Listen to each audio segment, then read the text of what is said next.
사람의 몸은 성인을 기준으로 해서 60% 정도가 수분으로 이루어졌습니다. 만일에 몸무게가 100kg이라면 60kg이 물이라는 말이 됩니다. 마치 걸어다니는 물통과도 같습니다. 몸에 이 수분이 적당하게 잘 채워져 있으면 피부도 좋고 혈액순환도 잘 되고 또 관절도 부드럽게 움직일 수 있습니다. 이 물이 우리 신체 안에 모든 기능은 물론이고 신체의 여러 장기들에도 관여하지 않는 곳이 거의 없습니다. 뼈 딱딱하잖아요. 근데 뼈에도 이 물이 관여를 합니다.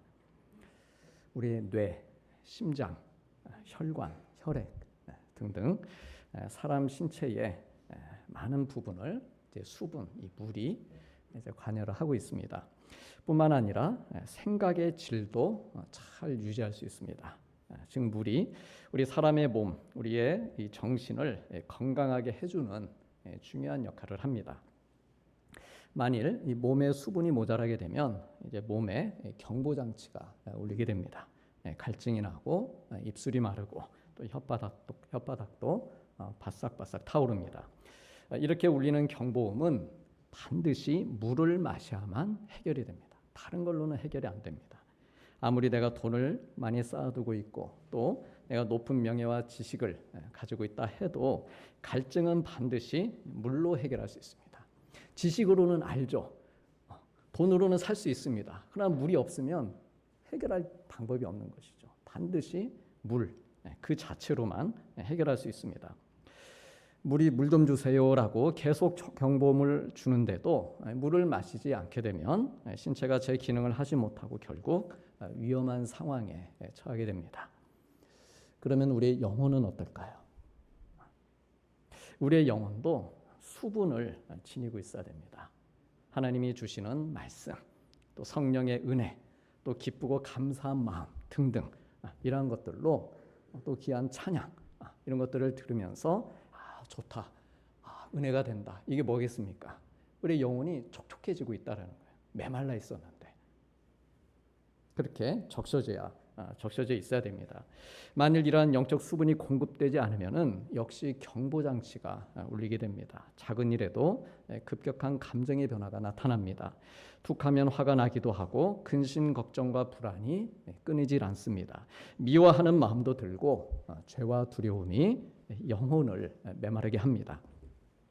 영혼의 갈증이 나에게 경고를 보내고 있는 것입니다. 두렵다, 염려된다, 짜증난다, 화난다. 내 영혼의 갈증이 경고를 보내고 있는 것입니다. 지금 너의 영혼이 갈증이 나서 그러는 거야. 네 영혼이 메말라 있어서 그러는 거야. 그 돈 때문에 그런 게 아니야. 상황 때문에, 너의 형편 때문에 그런 게 아니야. 저 사람 때문에 그런 게 아니고 너의 영혼이 메말라 있어서 그러는 거야. 그 경고음을 주는 것이죠. 그러면 우리의 영혼을 메마르게 하는 이 갈증을 사라지게 하는 수분을 우리가 어디서 어떻게 구할 수 있을까요? 오늘 본문은 명절 끝날 곧 큰 날에 예수님께서 서서 외치셨다는 말씀으로 시작하고 있습니다. 여기서 말하는 명절은 초막절을 말합니다. 초막절은 유대인의 3대 절기 가운데 하나이고 시기상으로는 우리나라의 추석과 거의 겹칩니다. 9월 말과 10월 말 사이에 초막절이 있습니다. 초막절은 우리가 잘 알고 있듯이 이스라엘 백성들이 과거 애굽에서 나와 광야 생활할 때 광야에서 그 초막을 짓고 지냈던 시기를 기념하는 명절이면서 동시에 우리나라의 추석과 같이 한 해 동안 거둔 곡식에 대해 감사하는 절기이기도 합니다. 보통 일주일 동안 초막절을 지켰고요. 마지막 날에는 큰 성회를 열어서 명절을 마무리합니다. 초막절의 중요한 의식 가운데 하나는 제사장이 매일 실로암 연못에서 물을 기르다가 백성들 사이를 지나와서 성전 제단에 물을 붓는 의식입니다. 이 의식을 하면서 과거 광야에서 물을 공급해 주신 하나님, 그 메마른 땅에서 하나님께서 저희에게 물을 주셨습니다. 그걸 하나님께 감사드리고 계속해서 내년에도 저에게 적절한 물을 공급해 주십시오. 그래서 삶을 풍성하게 이어갈 수 있도록 해달라고 이렇게 이제 기도를 드렸습니다.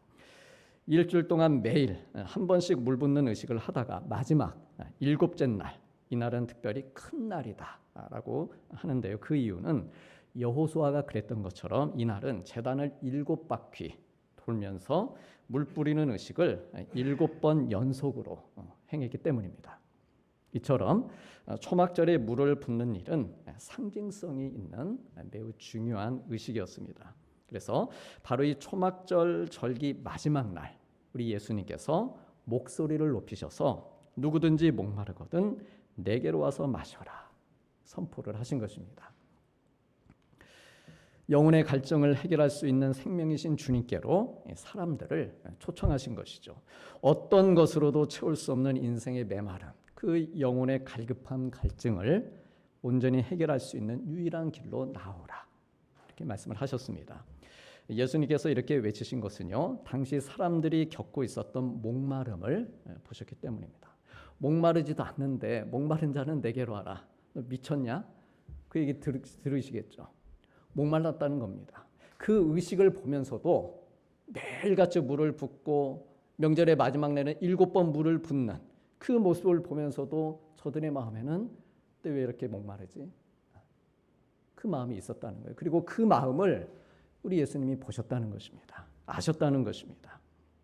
초막절이라는 큰 명절을 지키기 위해서 유대 지역에 살고 있던 백성들은 물론 세계 곳곳에 흩어져 살던 디아스포라 유대인들까지 수십만의 많은 사람들이 모여 있었습니다.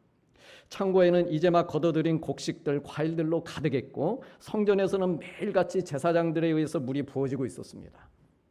그래 내년에도 복 주시고 비를 내려주시라며 큰 은혜를 구하고 있었지만 그러나 이들의 현실은 여전히 주권을 빼앗긴 식민지 백성이었고 그들이 수확한 것의 상당한 양은 로마에 수탈당하고 있었습니다. 내 창고에 있으면 뭐해? 곧 털릴 건데, 곧 제국으로 갈 건데. 아무리 제단에 물을 붓고 창고에 모아들여도 자기들의 현실 속에 주어지는 상황은 너무도 빈곤하고 열악했습니다. 잠시나마 초막절 일주일 동안의 어떤 종교적인 위안이 있었을지는 몰라도 진정한 기쁨도 행복도 미래도 없는 그들의 삶이었습니다. 세계 여러 지방에 흩어져 살다가 그 먼 길을 걸어와서 종교적 의무는 다하고 있지만 또 정성도 들여보고 있지만 돌아가는 발걸음은 무거울 수밖에 없었습니다. 나아질 게 없는 것이죠. 작년이나 금년이나 초막절 행사 하지만 여전히 우리는 빼앗기고 있는 거죠. 여전히 메말라 있는 것입니다. 종교적인 행사는 있고 제단에 물은 부어지고 있지만 그들의 마음은 상처들로 인해 많이 아프고 메말라 있었습니다. 오히려 명절이 고통인 것이죠.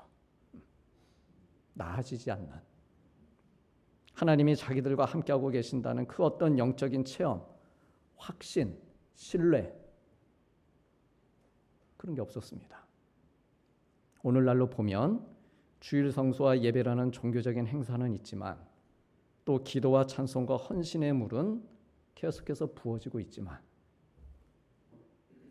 어떻습니까? 마음은 상처들로 인해 여전히 아프고 해결되지 않고 메말라 있고 지난주나 이번 주나 예배를 드린 날이나 주중이나 주말이나 특별히 다를 게 없는 것이죠. 그래 예수님께서 이러한 그들 그리고 우리들을 불쌍히 여기시는 마음으로 누구든지 목마르거든 내게로 와라. 내게로 와서 마셔라. 초청하신 것입니다. 제단에 물이 부어지는 게 아니라 그들의 심령에, 그들의 마음에, 그들의 아픔에, 그들의 상처에 물이 부어져서 그 메마르고 우울한 마음, 답답하고 슬픈 마음이 해갈되기를 바라셨습니다. 사람들은 인생의 목마름을 해결하기 위해서 나름의 노력들을 합니다. 열심히 살죠. 어떤 사람은 돈으로 목마름을 채우려 하고 어떤 사람은 명예로, 어떤 사람은 사람들의 관심과 인기로, 성공으로 그렇게 메마른 갈증들을 채우려 하지만 해결할 수 없습니다. 모으면 모을수록, 부으면 부을수록, 높이 올라가면 오를수록 더 큰 갈증을 일으키며 만족함에 이르지 못합니다. 마음과 정신의 공허함을 채우기 위해서 책을 읽어보기도 하고 문화생활도 해보지만 거기에서도 길을 찾지 못합니다. 이것도 아니네. 왜냐하면 근본적으로 하나님을 떠나 있는 인생은 어떤 것으로도 갈증을 해결할 수 없기 때문입니다. 하나님께서 인간이라고 하는 존재, 나라고 하는 존재를 그렇게 만들어 놓으셨기 때문입니다. 내 탓만은 아니겠죠? 하나님께서 우리를 그렇게 만들어 놓으신 거예요. 다른 어떤 걸로는 만족함이 없게. 그렇게 우리를 그렇게 애초에 그렇게 만들어 놓으신 것입니다. 우리의 체질을, 우리의 영적인 체질을, 기질을 그렇게 만들어 놓으셨습니다. 육신적인 갈증은 물을 마시지 못했을 때 나타나지만 우리 영혼의 갈증은 하나님과의 관계가 단절될 때 나타납니다. 우리가 잘 알고 있듯이 인간은 하나님의 형상을 따라 창조되었습니다. 따라서 인간은 하나님을 알려고 하고 그리고 그 하나님과 친밀한 관계를 가지려고 하고 그리고 그런 과정을 통해서 하나님의 은혜를 받고 사랑을 경험할 때 그럴 때 영혼이 촉촉해지는 그런 만족, 평안, 기쁨을 누리게 됩니다. 상황은 별반 다를 게 없습니다. 그런데 말씀으로 내가 은혜를 받고 오늘 아침 직장에 나가기 전에 하나님의 말씀을 붙들고 묵상하고 큐티를 했는데 그 말씀이 나에게 너무나 힘이 되고 위로가 되고 내 영혼을 살려주는 거예요.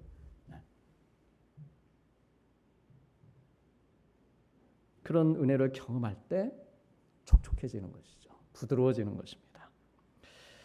우리 사람의 마음 안에는 자기를 낳아준 어머니만이 채워줄 수 있는 공간이 있다고 합니다. 넉넉하고 포근하고 사랑이 가득한 그런 공간입니다.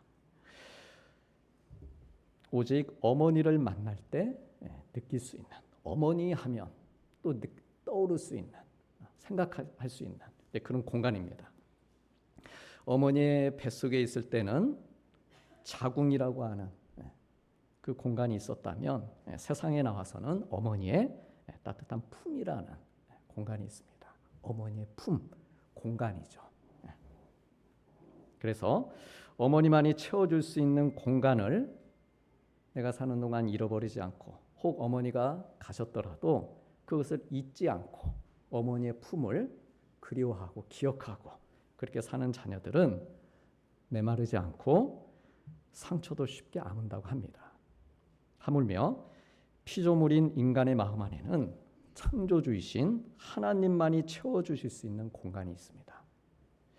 나를 아끼시고 나를 사랑하시는 공간이 있고 나를 부르시는 공간이 있습니다. 나를 용서하시는 공간이 있고 나를 만나주시는 공간이 있습니다. 성경의 인물들이 다 그런 공간들을 가지고 살았습니다. 그런 공간들이 있었기에 그렇게 산 것이죠.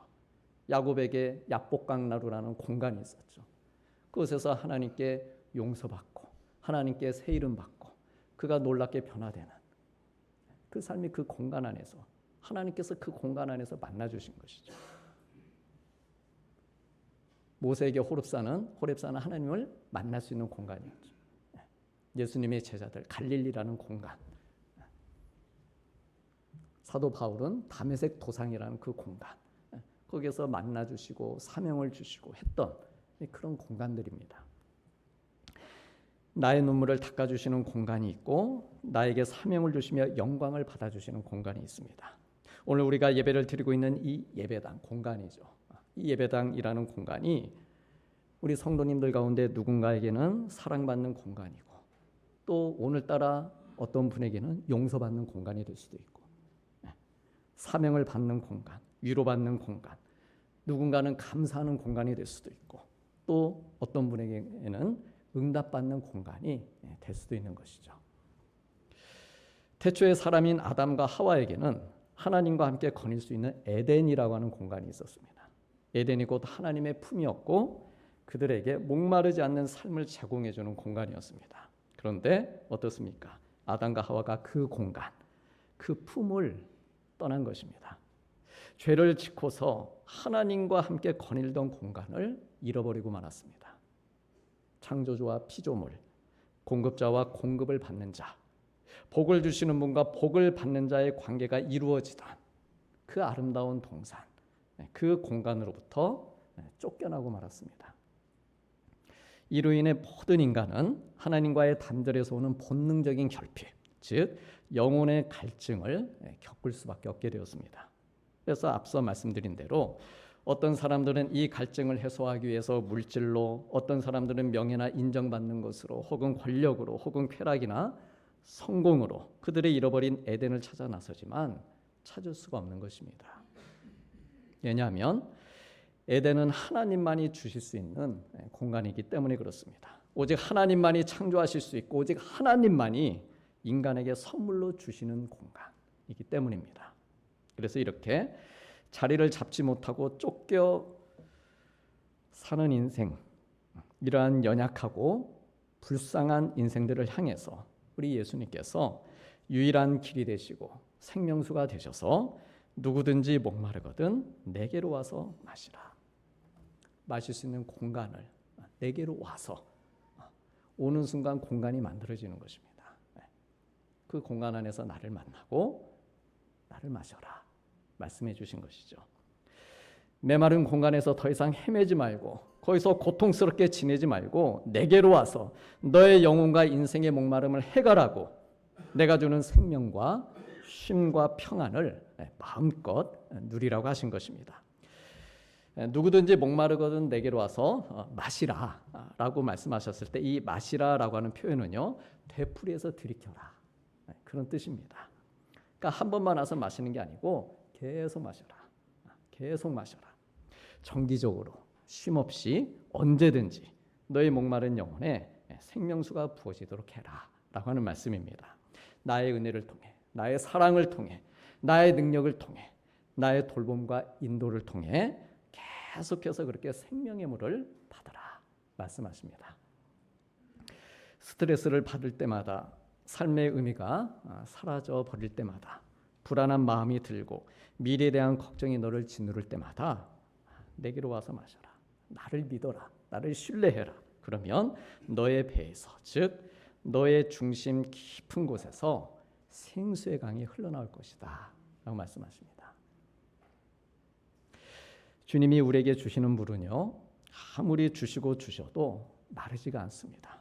그래 우리 주님께서 자신 있게 말씀하신 것입니다. 누구든지 와라. 하나님께서는 바울을 통해 말씀하셨습니다.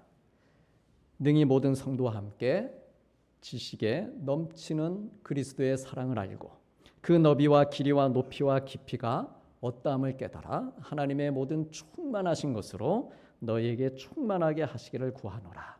이렇게 말씀합니다. 세상에 있는 어떤 높이의 벽도, 어떤 깊이의 절망도, 아무리 긴 고통의 순간도, 메마름도 우리 주님의 충만하고 넘치는 사랑의 너비와 그 길이와 높이와 깊이보다는 크지 않습니다. 어떤 종류의 갈증도 우리 주님이 주시는 생명수, 은혜와 능력으로 해결하지 못할 것은 없습니다. 그러므로 비록 우리가 하나님 앞에 서기에 내가 부족하고 내가 연약한 모습이라 할지라도 그러기에 더욱 우리는 그런 나의 메마름, 나의 상처, 나의 깨짐을 가지고 우리가 주님 앞으로 나아갈 수 있어야 되고 또 나아가야만 합니다. 회복의 출발점은 언제나 무슨 일에서나 그리스도 예수님이시지 내가 아닙니다. 내가 어떻게 나로부터 회복된다. 그게 아니고 회복의 출발점은 언제나 예수 그리스도이십니다. 그러므로 나의 메마름을 보지 않고 믿음으로 그리고 기대함으로 우리 주님의 부유하심을 바라보고 나아가야 됩니다. 우리는요, 내가 사랑받을 만하다고 내가 여길 때, 내가 스스로 그만한 자격이 된다고 생각할 때 하나님께 복과 은혜를 구하려는 경향이 있습니다. 하나님, 제가 이것도 잘했고 또 지금 저것도 잘하고 있으니 제게 복을 주십시오. 은혜를 주십시오. 그런데 이렇게 받을 만해서 받는 것은 삭시지 은혜가 아닙니다. 우리는 오늘 삭스를 받으러 온 게 아니고 은혜를 받으러 온 것입니다. 신앙생활하고 기도하면서 상만 구하는 사람들이 있습니다. 삭시 없으면 교회와 하나님을 떠나는 사람들도 있습니다. 그러나 하나님께서는 우리에게 먼저 은혜를 주시는 분이고 삭스는 그 위에 덤으로 주시는 것입니다. 은혜는요, 바랄 수 없는 중에 받는 것입니다. 절대 내가 받을 수 있는 상황이 아닌데 받을 수 있는 것, 이 은혜이죠. 나로부터 시작되는 게 아닙니다. 전적으로 위에서부터 주어지는 것입니다. 신명기 7장 7절 8절에 여호와께서 너희를 기뻐하시고 너희를 택하시면, 하나님께서 너희를 정말 사랑하신다, 기뻐하시고 너희를 택하셨는데 그 이유는 너희가 다른 민족보다 수요가 많기 때문이 아니다. 너희가 크기 때문이 아니다. 잘해서 그런 것이 아니다. 너희는 오히려 모든 민족 중에 가장 적으니라. 그런데 그럼에도 불구하고 너희를 기뻐하시고 하나님이 너희를 택하신 이유는 여호와께서 다만 즉 오직 한 가지 이유, 너희를 사랑하심으로 말미암는 것이니 너희를 향한 하나님의 사랑이 크고 크시기 때문이다. 정말 너희를 향하신 하나님이 크시기 때문이다 말씀하십니다. 이처럼 우리가 주님께로부터 지속적으로, 내가 하나님께로부터 지속적으로 생수를 얻고 은혜를 받을 수 있는 이유는요, 내가 크기 때문이 아닙니다. 내 그릇이 커서 그런 게 아니에요. 하나님이 크시기 때문이죠. 내가 받을 만하고 그릇이 크고 내가 금그릇이어서가 아니고 내가 토기장이신 하나님의 그릇이기 때문입니다. 우리 서로 축복하시겠습니다. 옆에 분들에게 당신은 하나님의 그릇입니다. 하나님께서 당신의 그릇을 계속해서 채워주실 것입니다. 아멘. 네, 아멘입니다. 예, 복음이죠. 우리 하나님은 수원지이시죠. 수원지. 물이 나오는 것입니다. 수원지이신 우리 주님의 사랑의 샘은 다함이 없고 멈춤이 없습니다. 그러므로 누구든지 오라는 것입니다. 누구든지 오라. 오늘 또 잘 왔다. 잘 왔다는 것입니다. 금그릇도 오고 은그릇도 오고 질그릇도 오고 나무그릇도 오고 스탱도 오고 다 오라는 것입니다. 주님, 저는 깨졌는데요. 깨진 그릇도 오라고 하십니다. 깨졌으니까 와라. 오라 너희 모든 목마른 자들아 물로 나오라. 돈 없는 자도 와라. 너희는 와서 사 먹되 돈 없이 값없이 와서 포도주와 젖을 사라. 감사하게도 우리 주님이 주시는 물을 구하는 데는 돈이 들지 않는다 말씀하십니다. 그래, 거저 주신 물이기에 은혜라고 우리가 부르는 것입니다. 주님께서, 아버지께서 나를 사랑하신 것 같이 나도 너희를 사랑하였으니 나의 사랑 안에 거하라 라고 하셨습니다. 거하라 라고 하는 것은 잠깐 방문하는 것이 아니라 살라는 것입니다. 살라는 것이죠. 아버지의 사랑을 너의 집으로 삼고 오래도록 영원히 살라는 것입니다. 방문자로 와서 생수를 조금씩 얻어가는 그런 삶 살지 말라는 것입니다. 잠깐 들렀다. 그러니까 오늘 우리가 물론 1시간 예배를 드리지만 우리의 오는 마음은 잠깐 들렀다 가는 것이 되어서는 안 된다는 거예요. 그런 방문자가 아니라 아예 생수의 강에 잠겨 살라는 말씀입니다. 다 깨진 그릇에 물이 넘치게 하려면 어떻게 해야 됩니까? 답 알려드렸는데 좀 전에. 다 깨진 그릇에 물이 넘치게 하려면 어떻게 해야 됩니까?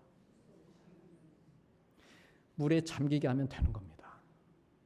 깨져 있어도 물에 잠기게 하면 물이 넘쳐 있는 것이죠.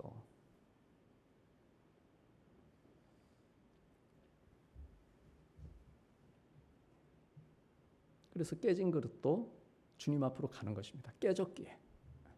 그거를 내가 다시 테이프 갖다 붙이고 본드로 붙이고 그게 아니라는 것이죠. 그대로 깨진 그대로 그냥 예수 그리스도의 생명 주신 주님께 그냥 잠기면 되는 것입니다.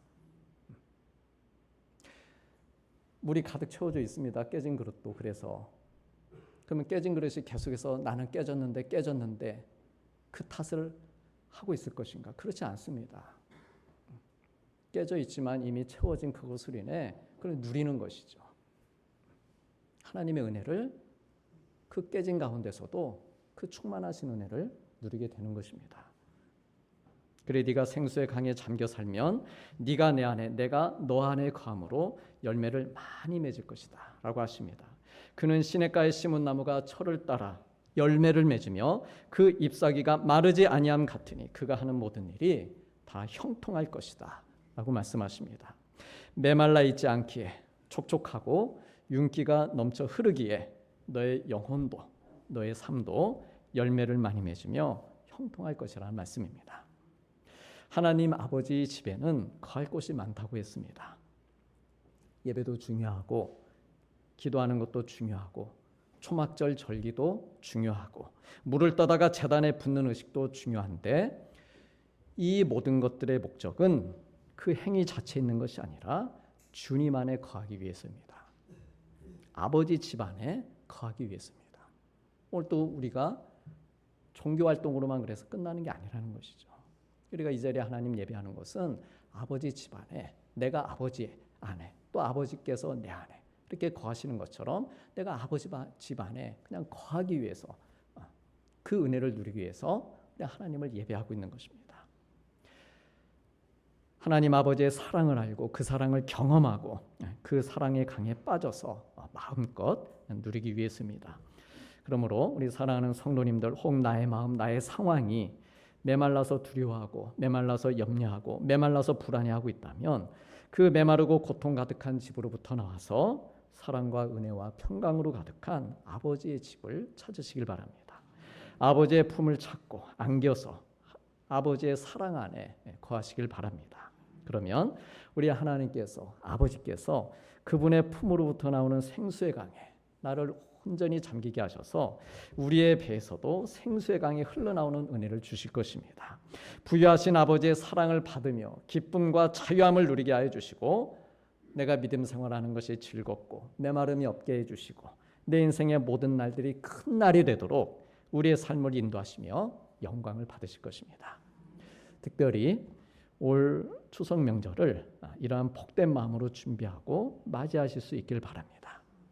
고향 갈 마음을 준비하시는 것이죠. 이런 마음으로 힘든 마음, 힘든 일들은 우리 주님께 맡겨드리고 우리 모처럼 만나는 가족들을 웃는 얼굴, 환한 얼굴, 환하게 대하고 즐거운 시간들을 가지시길 바랍니다.